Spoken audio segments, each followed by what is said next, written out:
and welcome to the TMZ podcast. I'm Branson Quirke. I'm Edward Lewis. And we are here again. We were here this morning live with you guys, and right in the middle of the podcast, our team ran in, said, verdict, it's coming. And of course, we had to get up and all go out there for that crazy newsroom chaos. The verdict was read out. Sean Diddy Combs was found guilty on 2 of the 5 federal charges in the criminal trial. He was acquitted on the 3 most serious charges. This is the shocking part, Ed. Racketeering, sex trafficking of Cassie, and sex trafficking of Jane. So he was found guilty of 2 counts of transportation to engage in prostitution. The least serious of these charges, both a maximum of 10 years each charge that he's facing here. So a total of up to 20 years in prison. Again, max on those 2. So it could be a lot less than that. Yeah, it's a nonviolent crime. It's his first offense. He doesn't have anything in his history. It wouldn't surprise me if this was days in jail, or I should say months in jail, or months in prison, as opposed to years. As we talked about on this pod a million times, I mean, I just don't think the prosecutors ever made their case well enough to hit him on the 3 serious counts. They said repeatedly that he sucked. He's a bad guy. He did this and this. He's a domestic abuser. Sure. But at no point, in my opinion, did they ever reach a smoking gun sentiment that was like, yes, he was a crime boss who organized all this stuff and was sex trafficked and all that. Sure. You know what I mean? He was just seemed like a terrible guy. And that's basically what they hit him on was, you know, he transported prostitution through state lines or whatever. So I think it's also important to note that these wouldn't necessarily be offenses if he had they'd be misdemeanors, I believe, if they were within state lines. So, you know, they didn't really get him on much. No. Yeah. No, they did not. Which is shocking. I was worried for a while. I mean, not worried for him, but like, I thought it was for sure at least he was going to get convicted on maybe one of the more serious charges today, because yesterday he whispered to his family, I believe it was, saying, I'll be all right. I love you. Right. And that was like, when I saw that quote, that's well, it's going to be wrapped up here. I'm going away for a long time. It sounds like that's possibly not going to happen. Obviously, sentencing is not happening today. This could happen as early as next week. We know that his lawyer, Mark Agnifilo, has asked to have him sent back to Miami, so released until sentencing, and give him a $1 million bond. Unclear if that's going to be granted. Yeah, that's another part of the win, in my opinion. Like, now as he awaits sentencing, I really don't see much of a reason to keep him behind bars. Yes, he's a flight risk. Yes, he has millions of dollars, but the crimes he's convicted of are non-violent crimes. They're not things that generally, like, it's not attempted murder or something like that where he's a risk to society and a danger to society. So I think it'd be, in my opinion, I've covered a lot of court cases over in the sports world. It'd be a little bit out of bounds to say, no, he has to remain in custody until the sentencing hearing based on what he's been convicted of. Like, is he at risk for transporting more prostitution? You know what I mean? It's right. It's and making him stay at MDC. I think he's continued to stay at in Brooklyn, which is a terrible place. I don't think that's a place for someone that is convicted on 2 nonviolent counts here. And I think you have to take into consideration the time that he's already spent behind bars over this. I think at the end of the day, like I said, Diddy's probably going to go to prison for months, maybe not just a couple years over this. But the amount of resources prosecutors spent on this, and remember how adamant they were. Remember he was giving, we did like 15 podcasts on this about what he was willing to give up in order to be out of custody until his trial began, right? I mean, there was millions of dollars on 24/7 surveillance on him. He even offered to see no house women arrest whatsoever. No women. Like, and they were like, no, absolutely not. This guy is a menace. And here we are.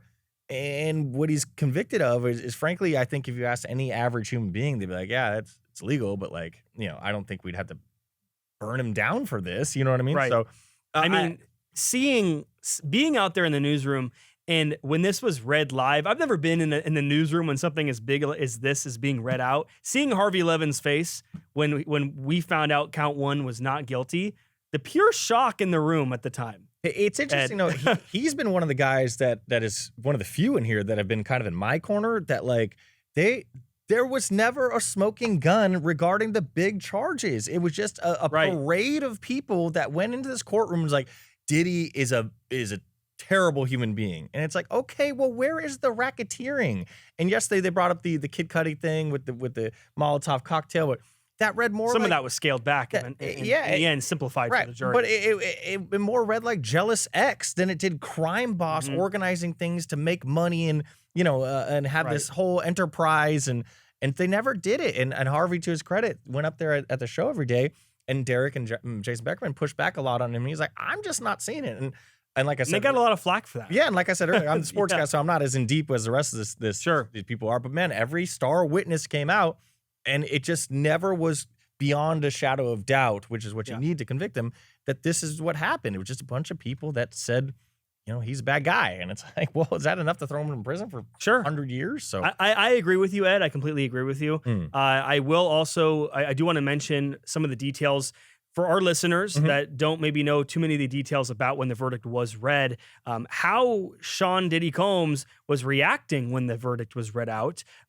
We know he was sitting with his hands clasped in his lap when they began reading through the verdict. When not guilty was announced for the racketeering conspiracy charge, he put his head in his hand. He did a subtle fist pump when not guilty was announced for the second of the 2 sex trafficking charges, and the last of the most serious charges to be read. When a deputy polled the jurors about whether the verdict read in court was correct, Combs craned his neck to look at them. And then after, obviously, we just talked about this, Mark Agnifilo said Mr. Combs does not want to go back to the MDC, or the judge asked him that.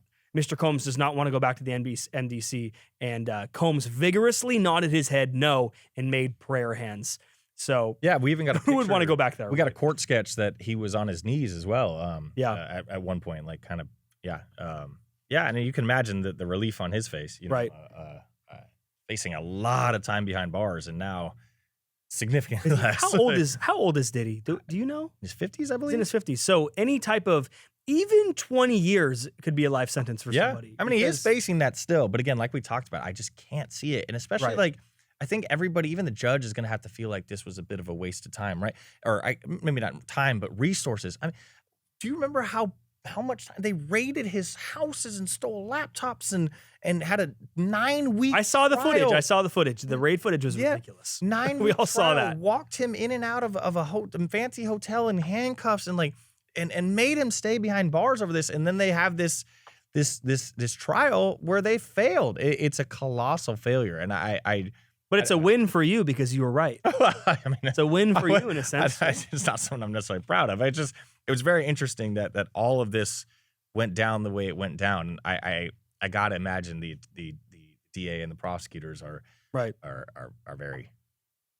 I will say too, the judge addressed the jurors at the end of this and told them it's up to them if they choose to speak about the case, saying that there is an important reason to respect privacy of your deliberations. He said, that being said, the choice of whether to speak to others about the case and your personal views is up to you. I really hope that we get maybe at least just one of these jurors on TMZ Live. Yeah, we got one from the Karen Reed case. I have to imagine somebody's going to speak out, maybe TMZ Live, maybe somewhere else, but I have to. Right. I imagine that they will, because I'm just so interested in what was going on in the deliberation room, especially when they came back yesterday and said that they were on either side for the RICO charge. Yeah. So what happened in terms of when they came to the decision to say not guilty on that as a unanimous decision? In 2 days, it wasn't that long. So, I mean, I don't think it doesn't seem like there was a whole lot of contentious deliberation. I'd be curious too to see how I guess, contentious it was, and how was it, frankly, like, dude, the prosecutors just didn't do a good job, or, what factors went into it. But yeah. And to wrap this up, the court will be back in session this afternoon. Diddy will be back this afternoon. Right. Again, I don't think sentencing will happen. No sentencing. No, we'll just learn of whether or not he's behind bars until sentencing, or whether he gets to go home. Exactly. And the judge did thank the jurors, saying they made a tremendous sacrifice, saying that they were here rain nor shine. Yeah. They were here for no reward, essentially. They just came, they did their civic duty, and then they finished it up. Yeah. So to wrap this up, wow. Yeah. It's over. And we do have a poll up, by the way. Let us know if you are satisfied. Oh, we have the results right here. Our associate producer is putting these up. If you're satisfied with the verdict, no, 50%. Is that correct? 50%.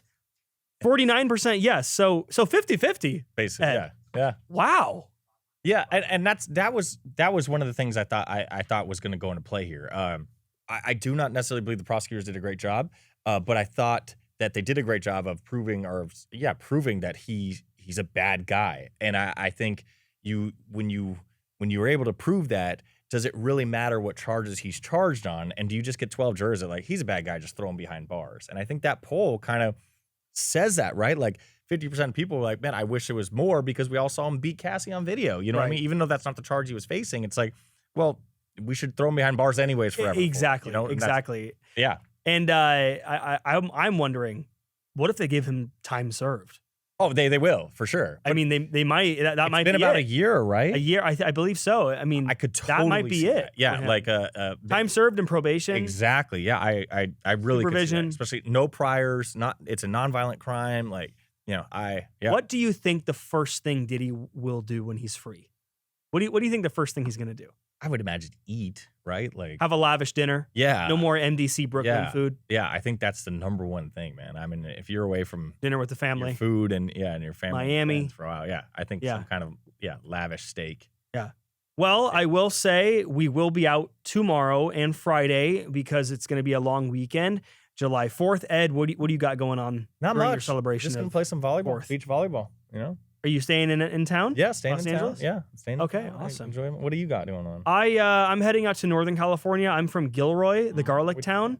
My buddies are out there. We do some barbecue. We cook up some hot dogs, some hamburgers. My friends drink. I don't drink. Oh, good for you. But they drink, Yeah, it's going to be a good time. I'm excited. Good for you. Sober fireworks. And then I wanted to mention this. I know it's so irrelevant, but with the July 4th is this weekend. There was a factory that blew up, a firework factory that blew up, that went viral. The footage is everywhere. The irony, yeah. I think it's up right now playing. Ridiculous. How does that happen this week? I don't understand. Maybe someone did that deliberately. It's July 4th weekend. How does a firework factory explode? It's good publicity for the fire factory, although it doesn't exist. Yeah, it's great publicity for them, showing that they cannot contain their fireworks. Right.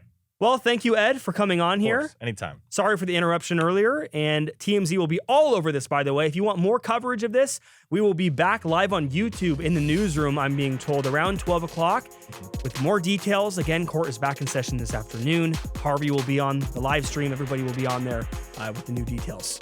So, all right. Thank you, Ed. Have a good one, guys. Bye, guys. See ya.